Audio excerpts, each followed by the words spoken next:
रायपुर से अभनपुर क्षेत्र से परिणाम इस वक्त आ चुके हैं और अभनपुर क्षेत्र से प्रत्याशी कांग्रेस से वरिष्ठ लीडर हमारे साथ मौजूद हैं धनेंद्र जी। और धनेंद्र जी, जिस प्रकार का इस वक्त का परिणाम है, कांग्रेस के अपोजिट में ये परिणाम आ रहा है, देना पड़ता है, कांग्रेस के अपोजिट में ये परिणाम आ रहा है, क्या कहेंगे? ये अप्रत्याशित है।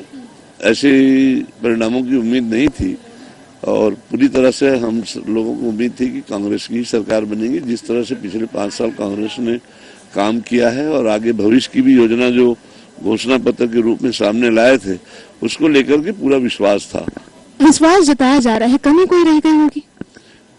देखिए, हम लोग समझते हैं कि बेहतर रणनीति के साथ में कांग्रेस पार्टी ने अपने बड़े नेताओं के नेतृत्व में यह चुनाव लड़े हैं और मैं नहीं मानता कि कहीं कोई रणनीति की चूक का इतना बड़ा परिणाम हो।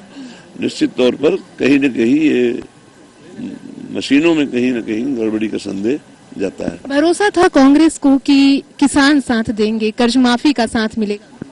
किसानों का ही नहीं, सबका साथ मिलता। जब आज किसान और अन्य सभी लोगों के लिए काम किया है सरकार ने, उस पर उम्मीद थी कि किसान भी देंगे, गरीब भी देंगे। भूमिहीन न्याय योजना पूरे हिंदुस्तान में कहीं नहीं थी। छत्तीसगढ़ में भूमिहीन न्याय योजना, श्रमिक न्याय योजना चलाए थे यहाँ पर।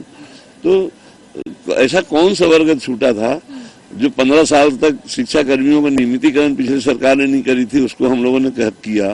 कर्मचारी वर्ग को भी मैंने इस तरह से ऐसा कहीं पूरा नहीं लगा कि कोई वर्ग कांग्रेस से नाराज है। इस बात का संदेश कहीं भी नहीं गया था और इसलिए यह परिणाम जो है विश्वसनीय नहीं। एक लास्ट सवाल रहेगा, चूंकि आप मशीन को लेकर के एक गड़बड़ी का संदेश जारी कर रहे हैं, आशंका किसी पर?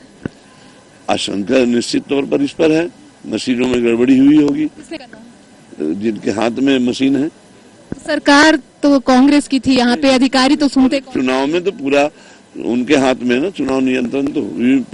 पेड मशीन कब से देश की जनता मांग कर रही है, बंद करो बंद करो, बैलेट पर वोटिंग करो, लेकिन वो सरकार मानने को भी तैयार नहीं है। चलिए, तो ये थे धनेंद्र साहू और इशारा इन्होंने दे दिया है कि ईवीएम मशीन में गड़बड़ी हुई है और इस गड़बड़ी का परिणाम उन्हें भुगतना ये पड़ा है कि वे इस जीत के अंतर से पीछे हो चुके हैं। या सीधे तौर पर कहें तो अभनपुर क्षेत्र उनके हाथ से निकल गया और जिसमें सबसे बड़ी आशंका उन्होंने जाहिर की है कि ईवीएम मशीन जिसमें गड़बड़ी हुई है। अब इस गड़बड़ी का संदेह सीधे तौर पर केंद्र सरकार पर उन्होंने व्यक्त किया है। बहरहाल अब उस क्षेत्र की जनता का जनादेश इस वक्त उन्हें मिल चुका है। आगे की रणनीति कांग्रेस किस प्रकार से अपनाती है, ये देखने वाली बात होगी। समय सहयोगी डीके सिन्हा के साथ आकांक्षा तिवारी, साधना न्यूज, रायपुर।